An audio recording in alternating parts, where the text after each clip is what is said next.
Hey guys, in this lecture we're going to get into how to understand the difference between edit mode and object mode. So when you start a new scene in Blender, like the one you see in front of you, you're automatically put into object mode with this cube. And you can see that down at the bottom left hand corner of the screen right here. So this little drop down is going to tell you what mode you're in, and if you want to switch modes, you can just open that menu and then switch to edit mode or any of the other ones. So we're going to talk about edit mode in this lesson. Edit mode allows you to change the physical characteristics of pieces that make up an object. So when you're dealing with objects in Blender, you've got main objects that are in your scene, such as trees, cars, people, things like that.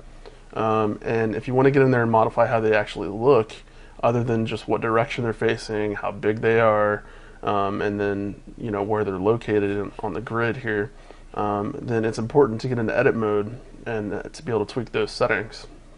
So this is how you can begin to alter simple objects in order to make more complex ones. Let's look at this real fast.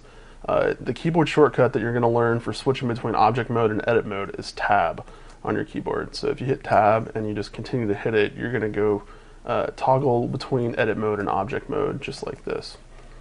So in edit mode, you're going to be able to change things about this cube, like vertices, as you can see here, edges right there, and then faces, as you can see here.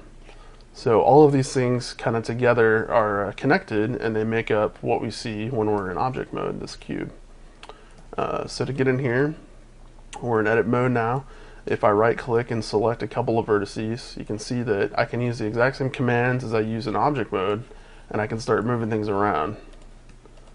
So by doing this, I can create sort of a different looking geometrical shape. And this is really the key to start creating a lot more complex scenes where you're building out your own models. So it kind of helps to think of it like this. If I've got an object in object mode, such as this monkey head, I can edit the monkey. As you can see, I spun it around. I'm going to make it a little bigger, and then let's just say I want to move it around to somewhere around here.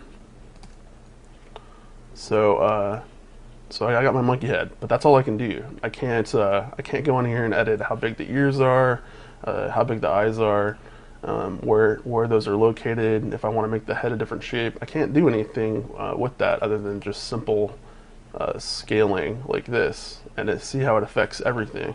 So if I want to tweak one thing at a time, I've got to be able to get in here and change things, and that's what edit mode's for. So in the next lecture, I'm going to start showing you how to modify an object's geometry in your scene, like this monkey head.